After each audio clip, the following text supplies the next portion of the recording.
गणेशाय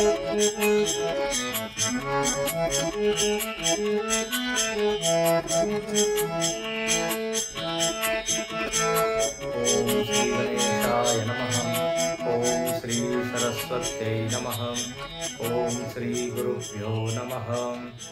समस्त जन कल्याणे निरतं करुणामयं नमामि चिन्मयं देवं सद्गुरुं ब्रह्मविद्वरम्।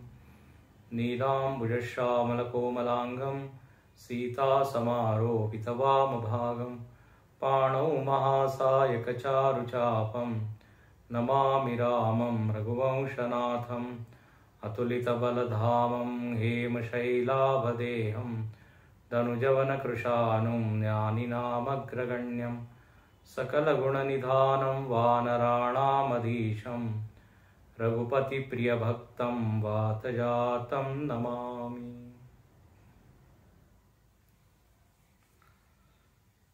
वर्षा ऋतु बीत गई है, शरद ऋतु आई। शरद ऋतु का वर्णन भगवान यहाँ पर करते हैं और कहते हैं इस शरद ऋतु में आकाश एकदम स्वच्छ है। जैसे भक्त लोगों के मन में कोई आशा नहीं होती, आशा, अपेक्षा, इच्छा, इन सब से मन जो है वो मुक्त होता है, ऐसा ये आकाश है। फिर यहां लिखते हैं कि सुखी मीन जे नीर अगाधा। बहुत ही मार्मिक ऐसी ये पंक्ति है। भगवान देखते हैं अनेक मछलियां बड़े आराम से, बड़े आनंद से पानी में तैर रही है और उनको कोई चिंता नहीं है कि पानी कम हो जाएगा, क्योंकि गहरा पानी है, पानी की मात्रा खूब है। मछली के लिए तो एक ही शरण है, एक ही आश्रय स्थल है और वो है जल। जल या थल, इसमें से वो कोई एक का चुनाव कर ले ऐसा नहीं है, एक ही आश्रय है, बिल्कुल अनन्य है वो। अनन्य का अर्थ होता है जो सारे आश्रयों को छोड़ दे, एक ही आश्रय में रहे। अन्याश्रयाणाम त्यागो अनन्यता, नारद भक्ति सूत्र में परिभाषा दी है। अनन्य चेता, गीता में आया कि जो अनन्य चेता हो जाता है तस्याहम सुलभ पार्थ। जो अनन्य चित्त जिसका हो गया उसके लिए भगवान बड़े सुलभ है। तो ये मछलियां अनन्य होती है, पानी के अलावा उनके लिए कोई घर नहीं, कोई निवास नहीं, कोई आधार नहीं।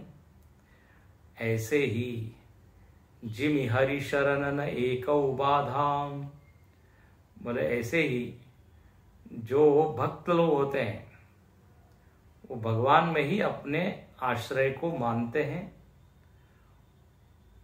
उसमें ही अपने आधार को अनुभव करते हैं। सबके आधार बस परमात्मा ही है। प्रहलाद जी का वर्णन आता है श्रीमद् भागवत में। हिरण्यकश्यप इतना अत्याचार कर रहा है, लेकिन उनको सतत ये अनुभव है कि मैं भगवान के शरण में हूं, भगवान ने मुझको आलिंगन किया हुआ है, भगवान के आलिंगन में हूं, भगवान के सहारे में हूं, भगवान की छत्र छाया में हूं, तो कोई भी मेरा बाल बांका नहीं कर सकता। तो निश्चिंत है, सुखी है। जो भक्त होता है उसका सारा ध्यान भगवान की ओर होता है, और चूंकि सारा ध्यान भगवान की ओर होता है तो भगवान का ध्यान फिर भक्त की ओर होता है। अब जब भगवान की नजर में कोई भक्त रहे तो उसको कभी चिंता हो सकती है क्या? एक बार एक संत ने एक व्यक्ति को भक्ति की बहुत महिमा बताई। कहा कि भगवान जो है सबकी रक्षा करते हैं, सबको खिलाते हैं, जिसकी जो आवश्यकता है वो पूरी करते हैं। अब वो व्यक्ति कहता है कि मैं भगवान पर विश्वास तभी करूंगा जब भगवान अपने हाथ से मुझको भोजन कराए। देखते हैं भगवान मुझको खिलाता है क्या, मैं हाथ से नहीं खाऊंगा। बिना हाथ उठाए यदि भगवान मुझको खिला दे तो मैं मानूंगा कि भगवान है और वो योगक्षेमम वहाम्यम, योगक्षेम का वहन करते हैं। संत ने कहा देखो, ट्राई करो, विश्वास करो, विश्वास रखो, होगा। और एक दिन ऐसा हुआ कि वो व्यक्ति बिना खाए पिए जंगल में गया और यही देख रहा है, विचार कर रहा है कि क्या भगवान खिलाएंगे मुझको। यदि भगवान खिलाएंगे तो मैं भगवान के अस्तित्व को मानूंगा, खुद से प्रयत्न करूंगा नहीं। अब कहते हैं वो एक पेड़ के ऊपर जाके बैठ गया। उतने में वहां पर एक बारात आई और वो सारे बाराती लोग बड़े पैसे वाले थे और खाने पीने का इंतजाम किया हुआ था। तो पेड़ के नीचे सब लोग बैठे हैं, बहुत बढ़िया हलवा पूड़ी भजिए सब, समोसा कचौरी सब बढ़िया से भोजन बनाया। अच्छा, कुछ डाकू लोग उस जंगल में रहते थे, उन्होंने देखा अरे बड़ी बढ़िया पार्टी आई है, चलो इस पर धावा बोला जाए, इनका सब लूट लिया जाए। जैसे ही ये बारातियों को मालूम पड़ा कि इधर से डाकू लोग आ रहे हैं, वो सारा भोजन छोड़ के भागे। अब भोजन पड़ा हुआ है, सारे डाकू लोग बोलने लगे अब इसको खाना चाहिए। लेकिन उन लोगों ने सोचा, उनमें से किसी एक ने कहा कि देखो ये सब लोग भागे हैं और इन्होंने जो है अपना खाना यहीं छोड़ दिया है, इस खाने में कुछ विष होगा, क्या होगा, हम लोग को मारने के लिए छोड़ दिया हो, ये भी तो हो सकता है। उनको जब मालूम पड़ा है हम लोग आ रहे हैं तो विष डाल दिया होगा और ऐसे ही छोड़ के भाग गए।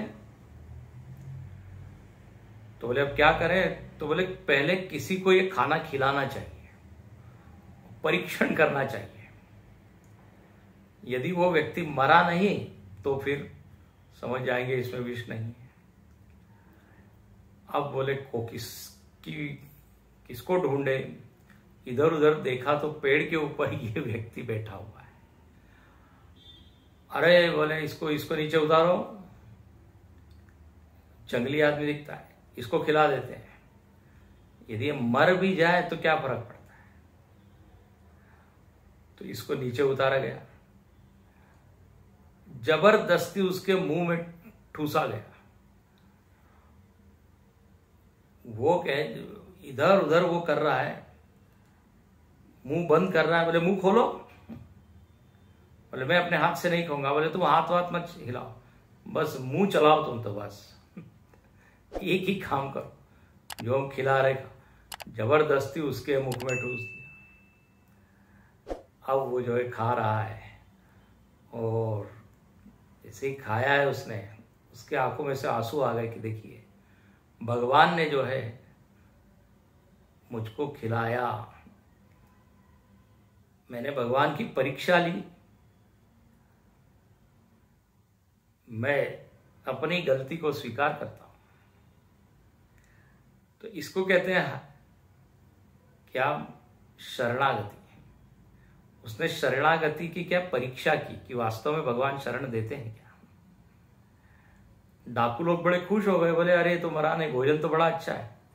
सब लोगों ने एंजॉय किया, उसको छोड़ दिया।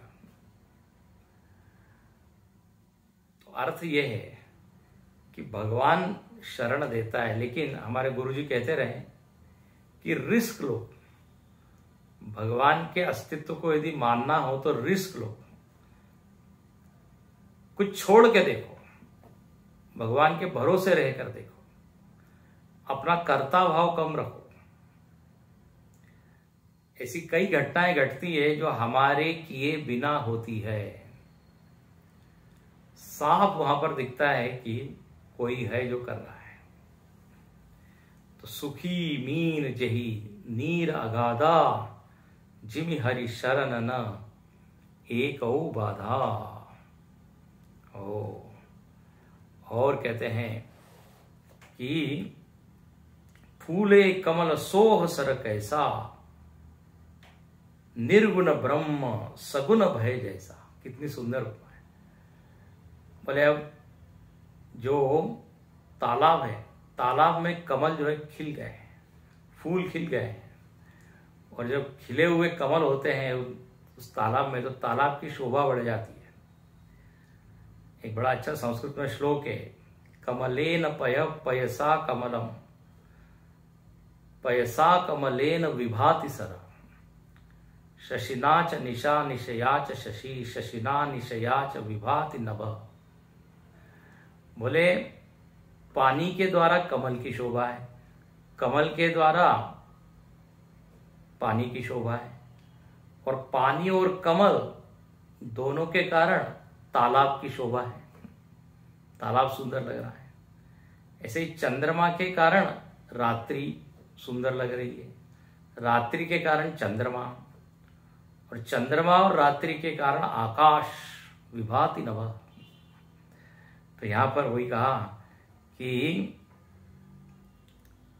फूले कमल, पूरा जो सरोवर है वो सुंदर लग रहा है। ये कैसा लग रहा है? बोले जैसे निर्गुण ब्रह्म सगुण हो जाता है। निर्गुण ब्रह्म की अपनी, उसका एक अपना आनंद है, और सगुण का एक अपना आनंद है। निर्गुण में नाम रूप कुछ नहीं है, बिल्कुल अस्तित्व के अलावा कुछ नहीं, कोई उपाधि नहीं, कोई गुण नहीं, कोई विशेषण नहीं। घंटों लोग उसमें रमते हैं। और ठीक उसी तरह कुछ लोग भगवान के नाम रूप में रमते हैं, उपाधि में रमते हैं, लीलाओं में रमते हैं, तो सगुण ब्रह्म है। तो निर्गुण में तो कुछ नहीं दिखता, जैसे कली में कुछ नहीं दिखता, लेकिन जैसे वो फूल का रूप ले लेता है, पंखुड़ियां दिखने लगती है, उसकी सुंदरता प्रकट हो जाती है। तो बोले ऐसे ही देखो भगवान को ब्रह्म की याद आ रही है, स्वयं ब्रह्म है ना, वही निर्गुण सगुण बने हुए हैं। तो निर्गुण ब्रह्म सगुण भय जैसा। फिर कहते हैं कि अनेक तरह के वहां पे क्या है, पक्षी आ गए हैं, भौरे गुंजार कर रहे हैं, और जो रात्रि का समय हो गया है तो चकवे जो है वो रात्रि में क्या हो जाते हैं, बिछुड़ जाते हैं, उनको दुख होता है।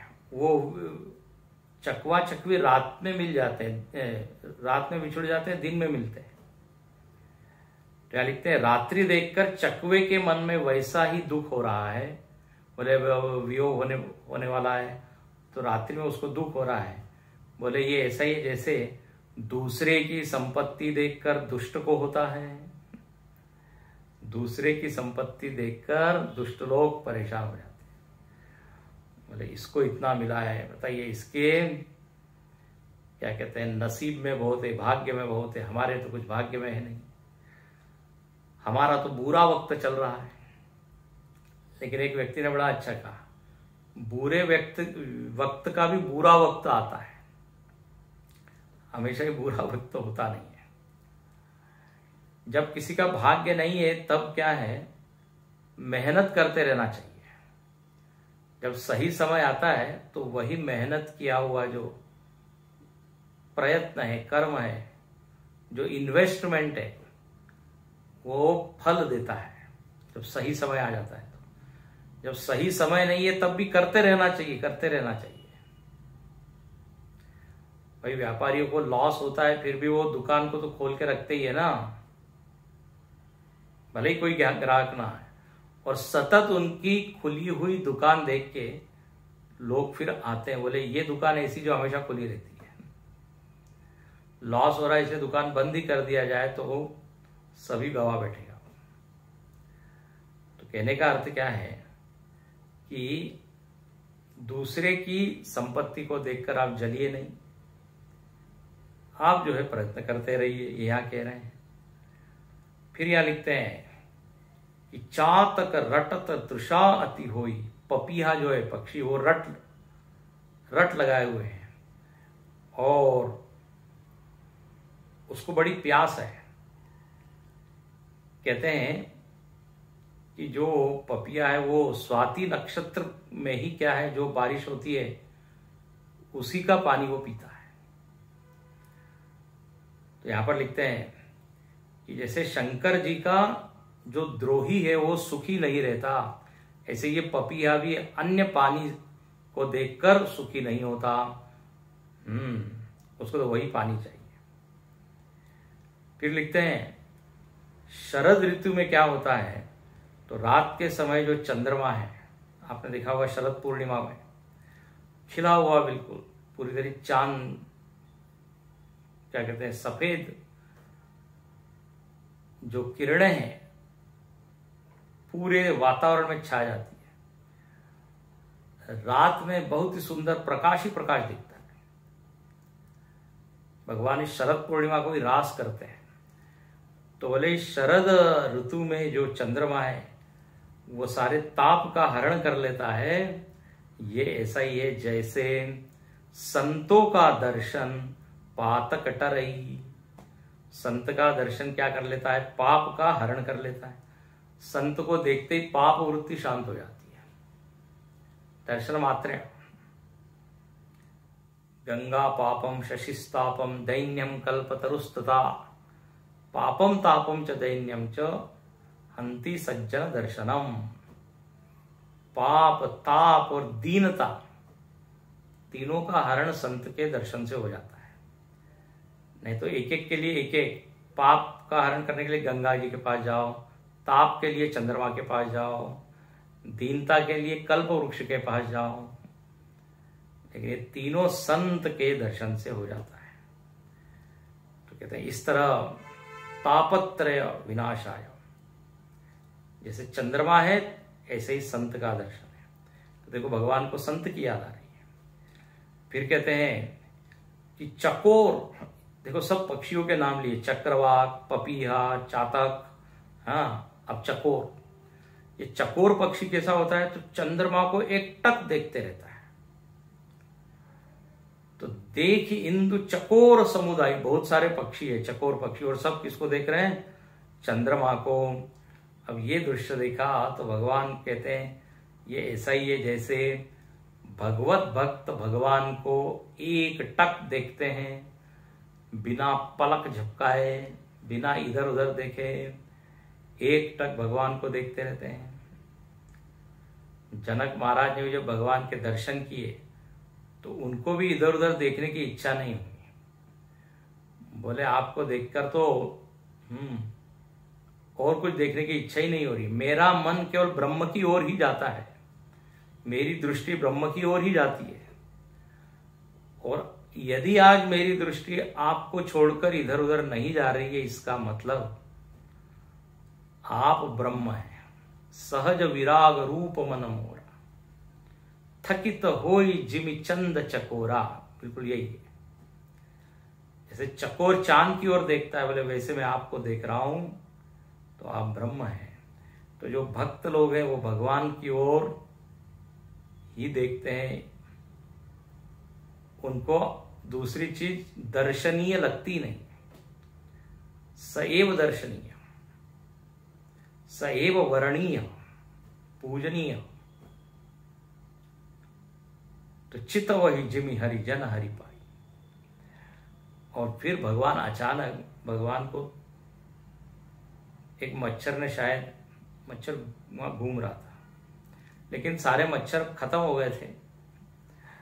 तो यहां कहते हैं कि मसक दंस बीते हिम त्रासा, बोले मच्छर और डांस, मच्छर का ही नाम है। बोले अब ये क्या हो गए, सब नष्ट हो गए हैं। शरद ऋतु में मच्छर खत्म हो गए। अब इससे ये मालूम पड़ता है कि भगवान जब थे तब भी मच्छर हुआ करते थे। और लक्ष्मण जी को भगवान बोलते होंगे अरे मच्छर बहुत परेशान कर रहे हैं। लेकिन भगवान ने कोई मच्छरदानी या गुड नाइट की कोई वहां पे व्यवस्था वो नहीं कर सके। जंगल है, वहां क्या करें बताइए, इतने कष्ट में रहे, ओडोमास भी नहीं है। लेकिन भगवान कहते चलो अब शुक्र है, अब मौसम बदल गया है, तो ये मच्छर जो इतने दिनों से परेशान कर रहे थे वो बीते।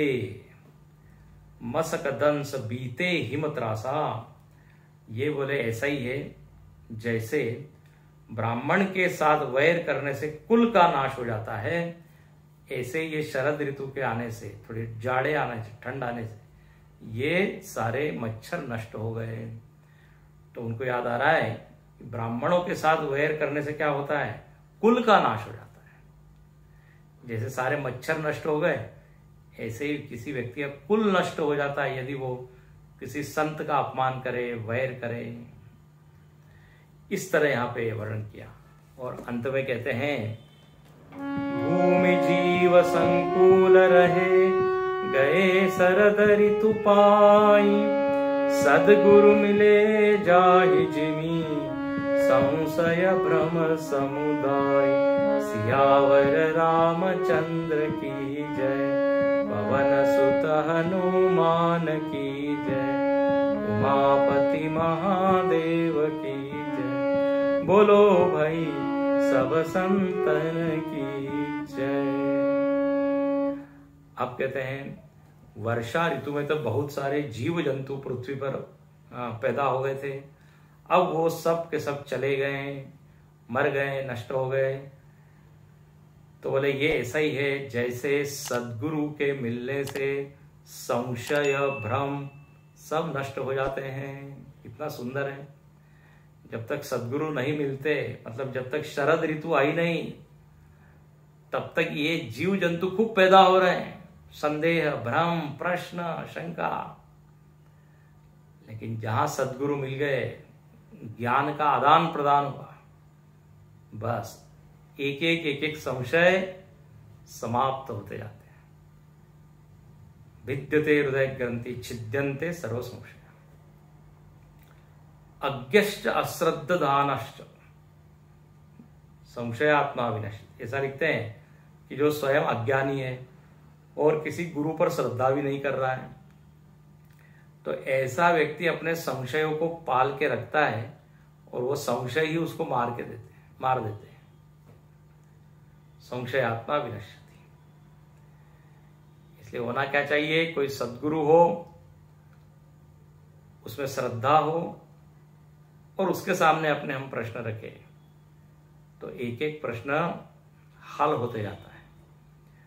हमारे वेदांत कोर्स में जब लोग आते हैं, ब्रह्मचारी कोर्स, बहुत सारे प्रश्न और शंका उनको होती है, लेकिन आचार्य लोग कहते हैं सुनते रहो, अपने आप 6 महीने में सब संशय शांत हो जाएंगे। और होता ही ऐसा ही है। तो बोले ऐसे ही यहां पर हुआ, शरद ऋतु के आने पर सारे जीव जंतु नष्ट हो गए। इस तरह यहां पर ये शरद ऋतु और इसके पहले वर्षा ऋतु का वर्णन हुआ। और इसमें आपने देखा भगवान ने ज्ञान, भक्ति, वैराग्य, धर्म, अर्थ, काम, मोक्ष, राजनीति, समाज नीति, अर्थनीति, सब का वर्णन किया। कितने सारे टॉपिक्स हैं, सारे विषयों को यहाँ पे भगवान ने बहुत ही मीठे ढंग से प्रस्तुत किया। हर सिद्धांत के लिए एक दृष्टांत है। अब हुआ ये, भगवान ने कहा अरे 4 महीने 5 महीने बीत गए, अभी तक सीता जी की कुछ खोज नहीं हुई, सीता जी का कुछ पता नहीं। एक बार मुझको यदि मालूम पड़ जाए कि सीता जी यहां पर है, तो मैं जाकर उनको जो है प्राप्त कर लूंगा, मार दूंगा, लोगों को हरा दूंगा। काल भी यदि बाधा बने तो काल को मैं पराजित करके सीता जी को वापस ले आऊंगा। लेकिन अब वो कहां है ये ज्ञात नहीं है।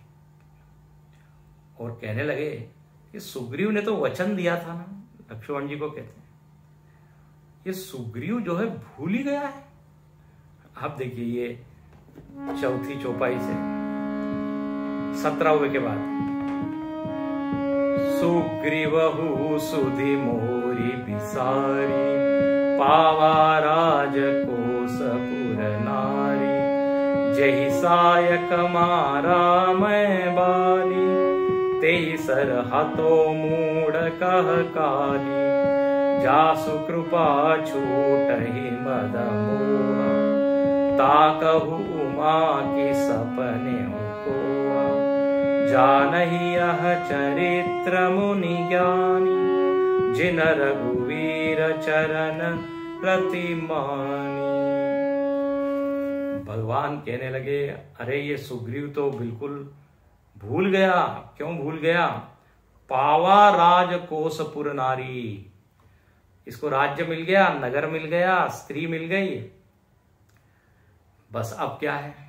अब कौन भगवान, कौन सा वचन, सब भूल गए। राजा लोग हैं, नेता लोग ऐसे ही होते हैं, जब तक उनको मिलता नहीं तब तक वो प्रजा के सामने गिड़गिड़ाते हैं, हमको वोट दो, हमारी मदद करो। एक बार कुर्सी मिलने के बाद सारे आश्वासन जो दिए हुए थे उनको याद भी नहीं होते। और एक नेता ने कहा, जब एक व्यक्ति गया, बोले आपने वो आश्वासन दिया था, हमने उसके ऊपर विश्वास किया और आपको वोट दिया।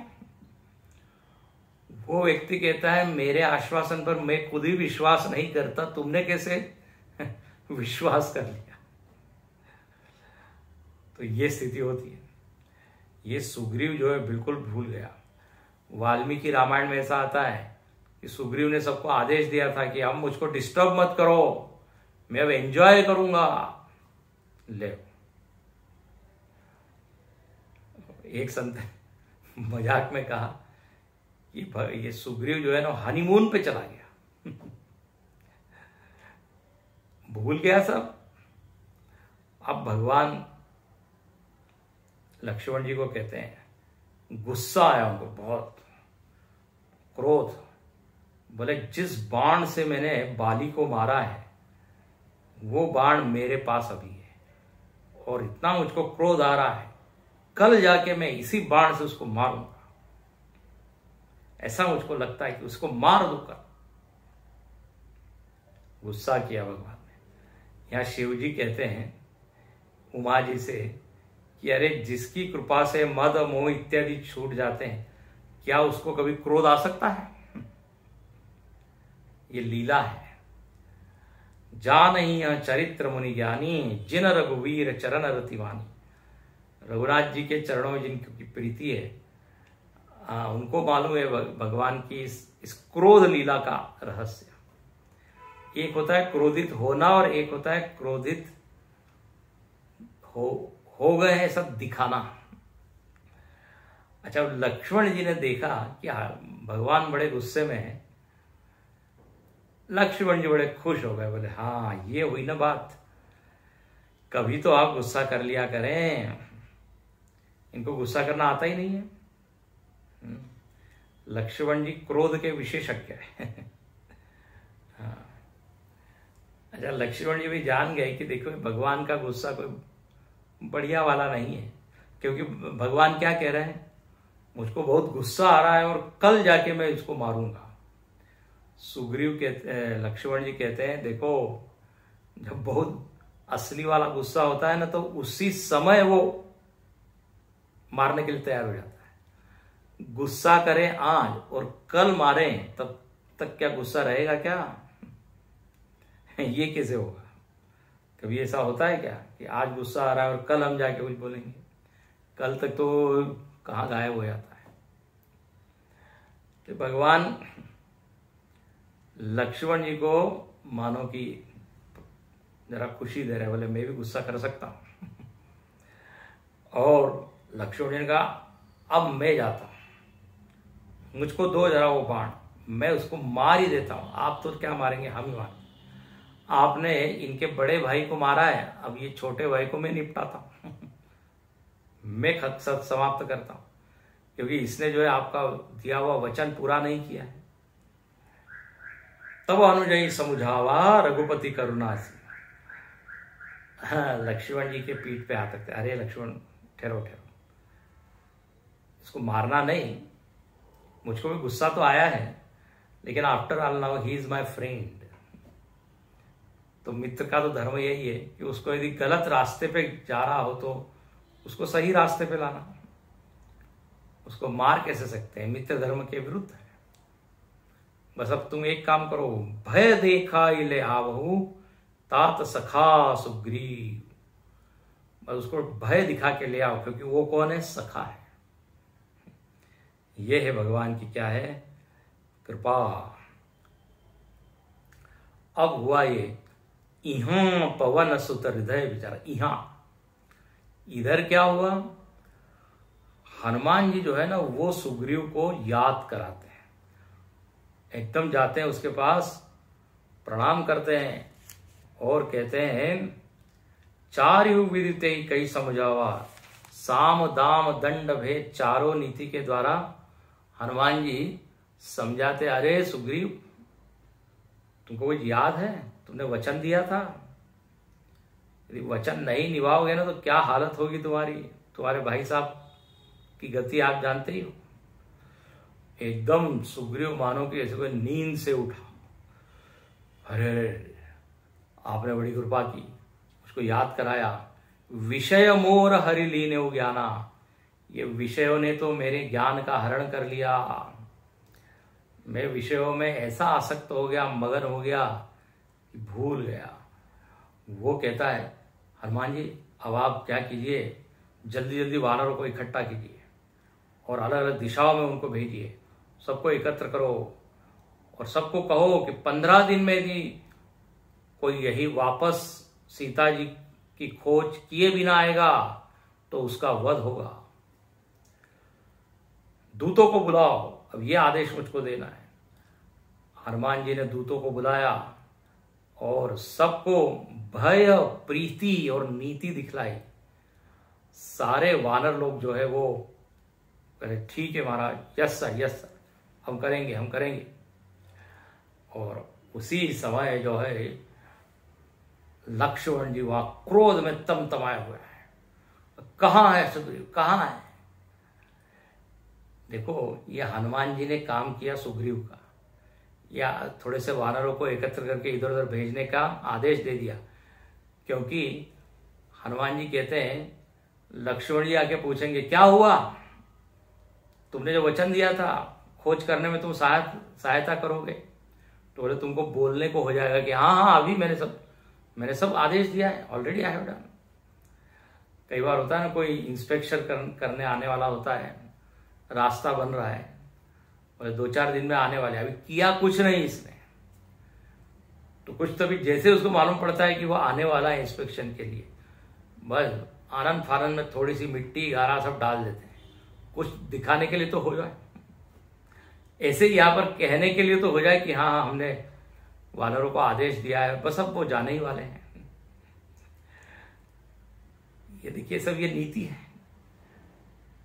हनुमान जी ने सुग्रीव को बचा लिया है।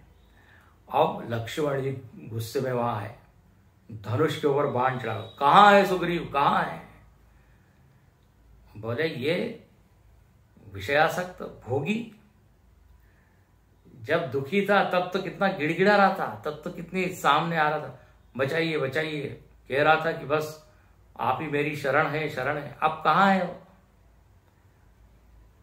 धनुष चढ़ाई कहा तो वह जारी करो पुरछा, मैं पूरे नगर को ही जला दूंगा।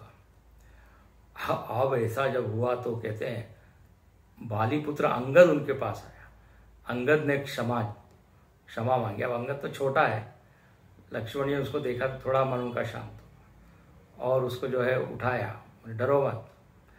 अब कहते हैं सुग्रीव जो है ना उसने सुना है लक्ष्मण जी आ गए हैं, वो हनुमान जी को कहता है आप और तारा दोनों आप उनको जरा फेस कीजिए, आप सामने जाइए, मैं सामने नहीं जाऊंगा। तारा को देख के उनका मन जरा शांत होगा, स्त्री को देखकर।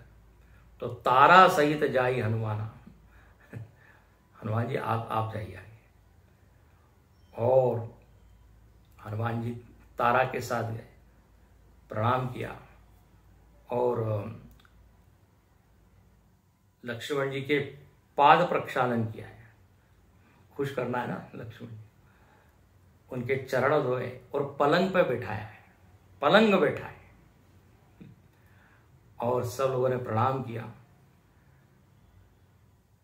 धीरे से कहते हैं वो सुग्रीव जो है वो भी वहां आया। कोई कोई कहते हैं कि वो पलंग के नीचे छिपा हुआ था, इतना डरा हुआ था। जब देखा उसने कि सब शांति हो गई है तो धीरे से निकलता और एकदम गिर गया चरणों में, बचाइए बचाइए, क्षमा कीजिए। लक्ष्मण जी ने उठाया, थोड़ा हंसे होंगे, बोले अरे बड़ा चालाक है। उसको गले से लगाया और लक्ष्मण जी कुछ बोले उसके पहले ही ये बोलना शुरू कर देता है, कहते नाथ विषय सम मद कछु नाही, मुनि मन मोह करई छन माही। विषय के समान और कोई मद नहीं है। सामने सारे विषय आ गए तो मैं सब भूल गया। बोले मेरी बात क्या, बड़े बड़े लोग, ऋषि मुनि लोग सब भूल जाते हैं। हाँ, ये माया का ऐसा जबरदस्त प्रभाव है, ऐसा वो फंदा फेंकती है कि सबको फंसा ले जाती है, जाल में फंस जाते हैं। बार बार वो कहता है कि मैं तो एक सामान्य जीव हूं, जब ऋषि मुनि नहीं ठहर पाते मैं क्या ठहर। और बार बार जो है वो क्षमा मांगता है। तब वो हनुमान जी को कहता है कि आप सारे दूतों को बुलाइए और अब जो है सबको भेजिए। कहते हैं और खुद उन्होंने कहा, हनुमान जी ने कहा कि हाँ हाँ हमने ये काम किया है। हर्ष चले सुग्रीव तब अंगदादिस कपिसात। अब लक्ष्मण जी भी खुश हो गए, सुग्रीव का भी भय चला गया। अब सुग्रीव, हनुमान जी, लक्ष्मण जी सब लोग कहाँ चलते हैं, राम जी के पास चलते हैं और राम जी को प्रणाम करते हैं, दंडवत करते हैं सुग्रीव। और भगवान कुछ बोले बस उसके पहले ही ये बोलने लगता है कि महाराज मेरा इसमें कोई गलती नहीं है, सारी गलती तो आपकी ही है। भगवान कहते वाह वाह, उल्टा चोर कोतवाल को डांटे। हाँ, भूले तुम है और कह रहे हैं गलती तुम्हारी नहीं मेरी है। भगवान कहते हैं हमारी क्या गलती है। बोले अतिशय प्रबल देव तव माया, ये आपने ये माया को इतना प्रबल बनाया है कि हम कैसे उससे छूट सकते हैं, हम तो उसके वश में आ ही जाते हैं। विषय बस सुर नर मुनि स्वामी, सामान्य व्यक्ति नहीं, बड़े बड़े मुनि लोग भी जो है माया के वश में हो जाते हैं। फिर मैं तो पामर, पशु, कपि, अतिकामी, मैं इससे कैसे बचूंगा। गीता में भगवान कहते हैं ना, तदस्य हरति प्रज्ञा वायुर्नाव मिवामसि यततो यपि कौन्तेय पुरुषस्य विपश्चिता। अरे विद्वान लोग भी प्रयत्न करते हैं लेकिन उनके मन को भी ये उड़ा ले जाती है। जैसे वायु जो है नाव को उलट देती है, नाव डूब जाती है, ऐसे हमारा मन विषयों में डूब जाता है। ये जब माया की हवा चलती है तो बोले काम, क्रोध, लोभ, ये तीन जो है मेन है माया के क्या सैनिक। ये जब आक्रमण करते हैं, ये तीन बड़े बैट्समैन हैं। हाँ, तीन क्या कहते हैं, बॉलर है, बैट्समैन नहीं बॉलर।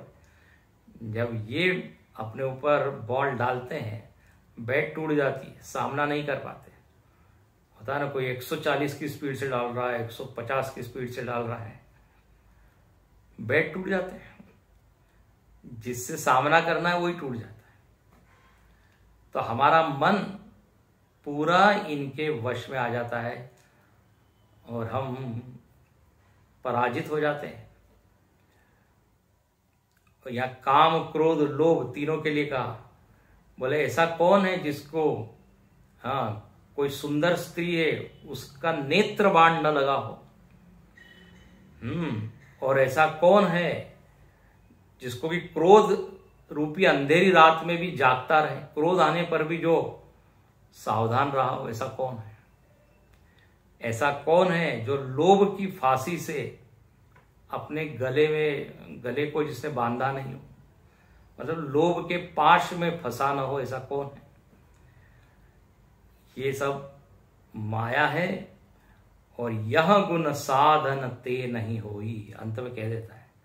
बोले महाराज इनसे पार होना ये हमारे वश में नहीं है, पुरुषार्थ का फल नहीं है, कर्म का फल नहीं है, ये तो कृपा का ही फल है।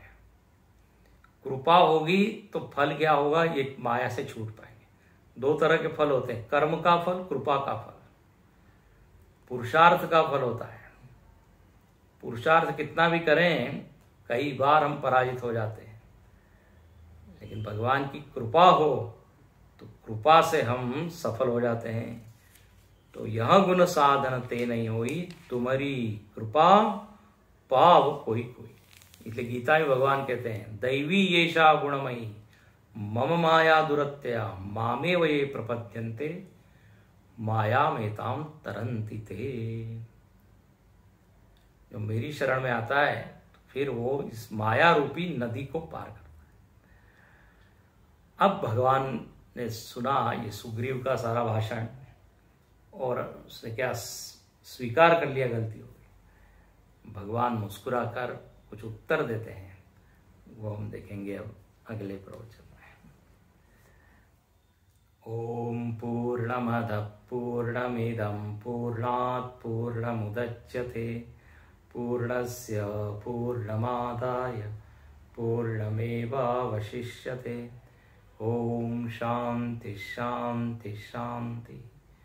हरि ओम। श्री गुरुभ्यो नमः। हरि ओम।